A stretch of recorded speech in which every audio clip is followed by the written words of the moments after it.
এক অস্ত্র কারবারিকে গ্রেফতার করল ক্যানিং থানার পুলিশ। গোপন সূত্রে খবর পেয়ে এক অস্ত্র কারবারিকে গ্রেফতার করল ক্যানিং থানার পুলিশ। ধৃতের নাম বাপি অধিকারী।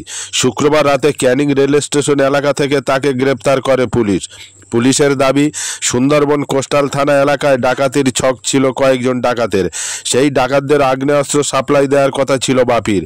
শুক্রবার রাতে পিয়ালি থেকে দুই দুষ্কৃতীর আসার কথা ছিল ক্যানিংয়ে।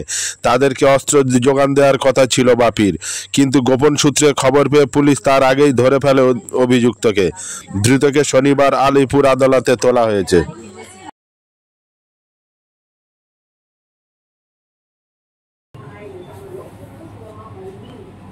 9 ডিসেম্বর।